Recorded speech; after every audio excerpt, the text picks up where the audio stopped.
అందరూ నమస్కారం. నా పేరు నరేష్. వెల్కమ్ బ్యాక్ మన యూట్యూబ్ ఛానల్. అయితే గత 2 రోజుల ముందు పవన్ కళ్యాణ్ గారికి ఒక బెదిరింపు కాల్ వచ్చింది. అరే పవన్ కళ్యాణ్, నిన్ను చంపేస్తాము, నిన్ను లేపేస్తాము, నీ అంతు తేలుస్తాము, నిన్ను ఇక్కడ ఉండనీయము, నిన్ను ఏం చేస్తామో చూడు అని ఒక బూతుల దాడితో ఒక బెదిరింపు కాలు రావడం జరిగింది. ఇది మన అందరికి తెలుసు.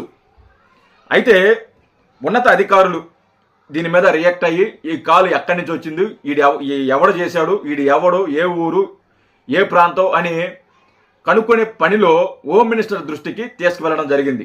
అయితే ఇదే నెంబర్ నుంచి హోమ్ మినిస్టర్ అనిత గారికి కూడా ఫోన్ వెళ్ళి ఇదే తరహాలో బెదిరించడం జరిగింది. అయితే వాడిని ఈరోజు అరెస్ట్ చేసినారు. వాడు నెల్లూరుకు సంబంధించి, వాడి పేరు మల్లికార్జునరావు అంట.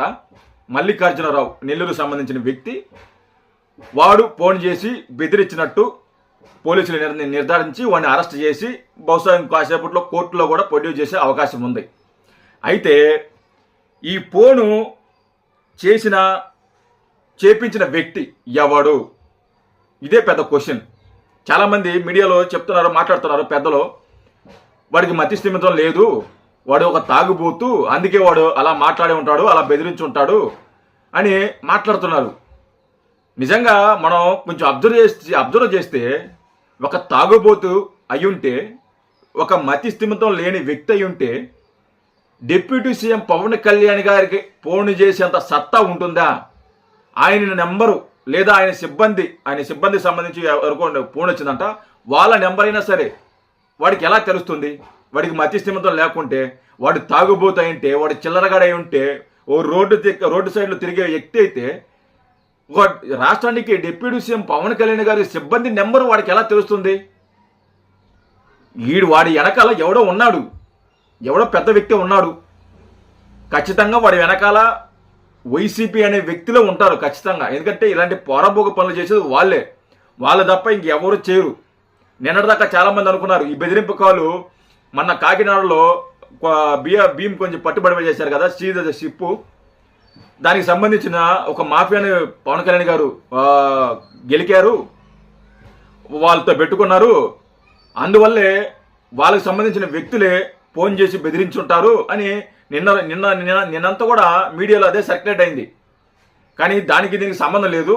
ఇది చేసింది మాత్రం ప్యూర్లీ వైసీపీకి సంబంధించిన వ్యక్తుడే ఏముంటాడు వీడు. నాకు తెలిసి వీడి వెనకాల ఎవడో ఉండబట్టే వాళ్ళ నెంబర్ కనుక్కోవటం, వీడి చేత ఫోన్ చేయించడం అంతా కూడా జరుగుంటుంది గ్యారెంటీగా. దాన్ని ఏదైతే వీడి వెనకాల ఎవరున్నారో అని ఎంక్వైరీ చేస్తే ఖచ్చితంగా ఏదో ఒక వైసీపీకి సంబంధించిన వ్యక్తి గ్యారెంటీగా ఉంటాడు. దాంట్లో ఎలాంటి డౌట్ లేదు. ఇలాంటి పోరంబోగ పనులు చేసేది వాళ్ళనమాట. వాళ్ళు తప్ప ఇంకెవరు చేయరు ఇలాంటి పోరంబోగ పనులు, చిల్లర పనులు, చిల్లర వేషాలు. వాళ్ళు చేసేవన్నీ కూడా అలాగే ఉంటాయి.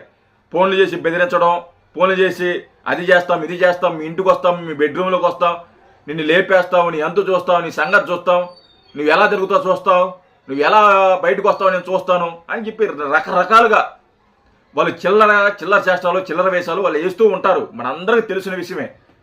కాబట్టి దీని వెనకాల ఖచ్చితంగా వైసీపీకి సంబంధించిన వ్యక్తి గ్యారెంటీగా ఒకడు ఉంటాడు. గ్యారెంటీగా వాడిగా పట్టుకుంటే గ్యారెంటీగా అన్ని బయటకు వస్తాయి. వీడి వెనకాల ఎవడున్నాడు, ఎవడు చేపించాడు, ఎందుకు మాట్లాడాడు అని అన్ని బయటకు వస్తాయి. పోలీసులు కూడా ఆ వైపు వీడి వెనకాల ఎవడున్నాడు అని వైపు కూడా ఎంక్వైరీ చేస్తే చాలా బాగుంటుంది.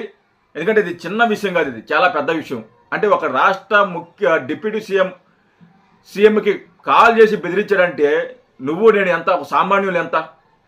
ఆయనకే బెదిరించాడంటే మనల్ని బెదిరించడానికి గ్యారెంటీ ఉంది. మనం బెదిరిస్తున్నాను అనుకో, అది వేరే విషయం.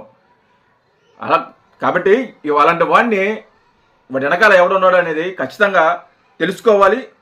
గ్యారెంటీగా సాయంత్రం లోపల వాడి వెనకాల ఎవడున్నాడు అని చెప్పి గ్యారెంటీగా బయటకు వస్తుంది. గ్యారెంటీగా దాని వెనకాల వైసీపీ వ్యక్తి ఉన్నాడని గ్యారెంటీగా బయటకు వస్తుంది. దాంట్లో ఎలాంటి సందేహం లేదు. జై హింద్.